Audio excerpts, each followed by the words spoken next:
Let's talk about properties of dental amalgam. Creep is a time-dependent plastic deformation, due to the stress on the dental amalgam restoration. As time goes on, dental amalgam undergoes permanent deformation, which is usually seen at the margin of the dental amalgam restoration. And it is usually seen with low copper amalgam, due to the presence of gamma-2 phase. It involves a change in the shape of the restoration, due to the compression from chewing, and opposing teeth. There are two types of creep, static and dynamic. When amalgam restoration is under constant stress, static creep can occur, and if stress is intermittent then dynamic creep occurs. Creep is related to marginal breakdown of low copper amalgams. Creep causes protrusion of amalgam which is susceptible to fracture and corrosion. Creep rate should be below 3%. These are the creep values for high copper and low copper dental amalgam. Now here are some factors that affects the creep. Different kind of phases are present inside the set amalgam, and according to the amount of phases present in the set amalgam, creep value is affected. Here as you can see, if mercury content is high, the creep value goes up. If condensation pressure is more, the amount of mercury reduces from the set amalgam, and creep value decreases. Both over and under trituration increases the creep. Amalgam restoration often undergoes tarnish and corrosion. Tarnish is a surface discoloration of a metal. Depends on oral environment and type of alloy, it produces black silver sulfide layer over the restoration, which is not aesthetic. If there is a formation of plaque or calculus on the restoration, the surface of the restoration will appear dull. Oxide layer on the restoration or stains on the restoration are the causes of tarnish. Corrosion of dental amalgam. It is not a surface discoloration, but it is an actual deterioration of metal, by reaction with the environment. Amalgam corrodes even though silver and mercury are corrosion-resistant elements. Excessive corrosion can lead to increased porosity, reduced marginal integrity, loss of strength, release of metallic products into the oral environment. Amalgam undergoes two types of corrosion: chemical and electrochemical. Chemical corrosion results in formation of the surface of silver sulfide layer. It is also called dry corrosion. Electrochemical corrosion, in which electrolyte is present. It will provide pathway for the transport of electron. And it's also called wet corrosion. There are several types of wet corrosion. First, galvanic corrosion. Galvanic corrosion occurs when there are two dissimilar metals lies in direct physical contact, in presence of an electrolyte. For example, whenever gold restoration comes in direct contact with dental amalgam restoration in presence of saliva, galvanic wet corrosion occurs. Here saliva acts as an electrolyte. Now let's see stress corrosion.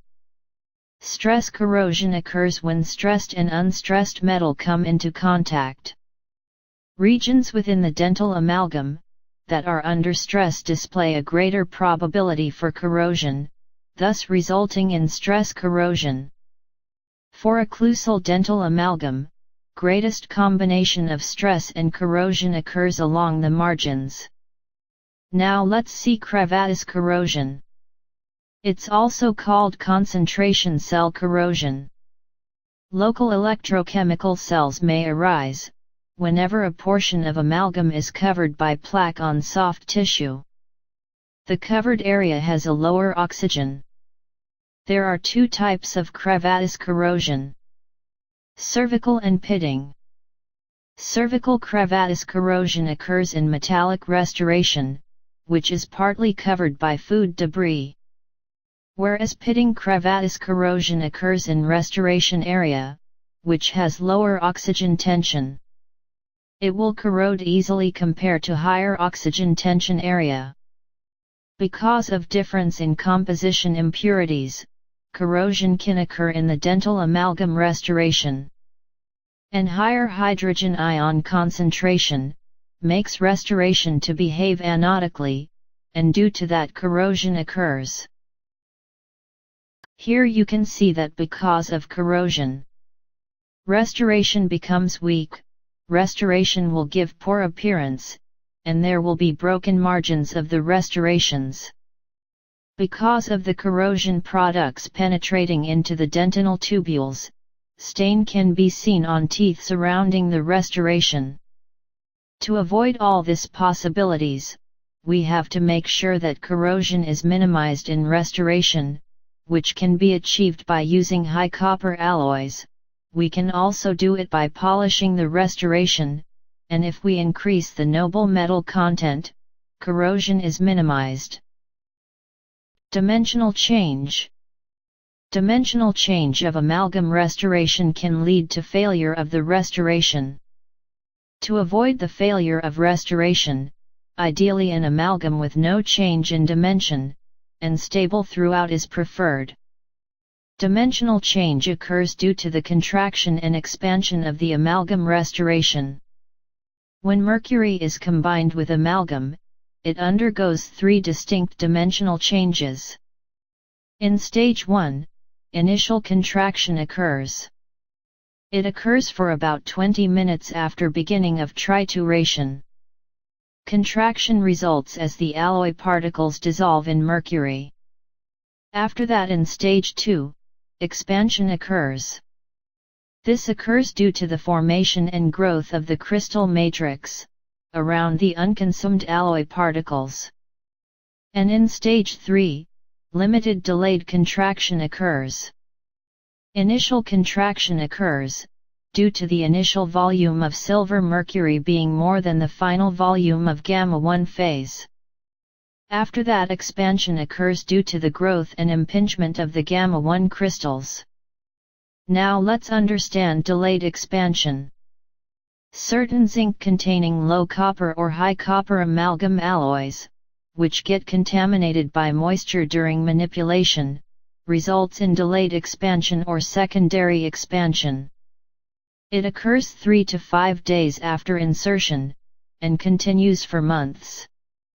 Zinc reacts with water, and forms zinc oxide and hydrogen gases. Hydrogen is produced by the electrolytic action, which involves zinc and water. Hydrogen produced by this reaction does not combine in amalgam, but it is trapped within the restoration. This trapped hydrogen gas causes internal pressure into the amalgam restoration, and expansion occurs. Due to the delayed expansion, the amalgam restoration can protrude out of the cavity, and there are chances of pain due to the pulpal pressure. Such pain may be experienced 10 to 12 days after the insertion of the restoration. Strength of the restoration. Amalgam is strongest in compression, and weaker in tension and shear. The prepared cavity design and manipulation should allow the restoration to receive compression forces without any distortion. Prepared cavity design should allow minimum tension and shear forces. The compressive strength of a satisfactory amalgam restoration should be at least 310 MPa.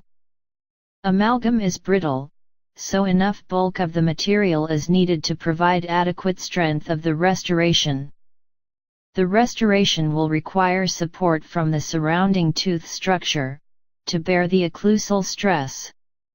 And we should always properly triturate the amalgam mix to achieve higher strength.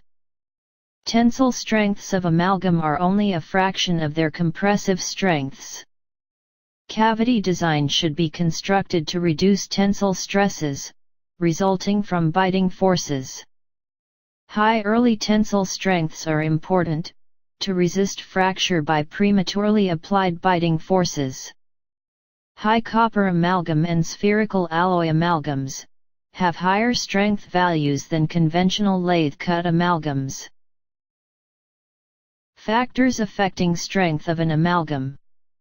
Effect of trituration on strength depends on the type of amalgam alloy, the trituration time, and the speed of the amalgamator. Either under trituration or over trituration decreases the strength for both traditional and high copper amalgams. More the trituration energy used, more evenly distributed are the matrix crystals over the amalgam mix, and consequently more the strength pattern in the restoration. Excess trituration after formation of matrix crystals will create cracks into the crystals, which leads to drop in strength of said amalgam. If mercury is too less, it will give dry and granular mix, which results in a rough and pitted surface that invites corrosion. If mercury content of amalgam mix is more than 53 to 55%, it causes drop of compressive strength by 50%. Increased mercury results in decreased unreacted gamma phase, and because of decreased unreacted gamma phase, the strength of the amalgam restoration is decreased. Increased mercury results in increased gamma-2 phase, and because of increased gamma-2 phase, creep rate is more and strength is less. Increased mercury results in increased residual mercury within amalgam, which decreases the strength. For lathe-cut alloys, greater the condensation pressure, the higher the compressive strength. Higher condensation pressure is required to minimize porosity, and to express mercury from lathe-cut amalgam. For spherical alloys, amalgams condensed with lighter pressure produce adequate strength. Here you can see how microstructure of an amalgam can affect the strength of an amalgam restoration.